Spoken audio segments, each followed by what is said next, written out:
India ஒரு தேசம் அல்ல, பிரிட்டிஷ் பீரங்கிகளால் உருவாக்கப்பட்ட ஒரு செயற்கை கட்டமைப்பு. தமிழனுடைய பேரையே அழிக்கணும், அவன் அடையாளத்தை அழிக்கணும், அவனை சப்மிசிவா மாத்தணும். அப்ப அவன் இனப்பெருமை இருக்கு. வரலாற்று எவனுக்கும் கிடையாது. 5000 6000 வரலாற்று சார்ந்த தமிழனுக்கு மாதிரி யாரும் கிடையாது, மொழிக்கும் கிடையாது. அவனை என்ன பண்றதுன்னா அவனை கருவில் அழிக்கணும்டா, ஏன்னா அவன் இனத்து பேரே மாத்தணும் அப்படின்னு கிளம்புனாங்க. கிளம்பிதான் ஈவே ராமசாமி திராவிடன்னு ஆரம்பிச்சது. ஒரு இயற்கையான இனப்பேரை ஒருத்தன் மாத்திரானே தப்புன்னு சொல்ல நம்ம இனத்துக்கு என்ன சொர்ண கட்டு போச்சா? அவன் இந்தியன்னு சொல்றான். அவன் வலதுசாரி இடதுசாரி நடுசாரி எல்லாம் இந்தியன்கிறான். இல்லாத இந்தியாவுக்கு இருக்கிற இயற்கையான இனத்துக்கு தமிழன்னு ஏன் சொல்லக்கூடாது?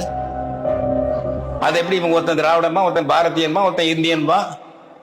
ஏன் ஏலம் போடுறீங்களா? அதை ஒரு எங்கள் இனம் தமிழ் இனம், எங்கள் தாய்மொழி தமிழ், எங்கள் தேசம் தமிழ் தேசம், இந்தியாவில் நாங்கள் இருக்கிறோம்.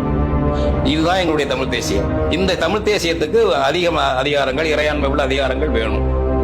அப்படி இந்திய அரசை ஒரு கூட்டரசா மாத்தி அமை. இதுதான் தமிழ் தேசியம்.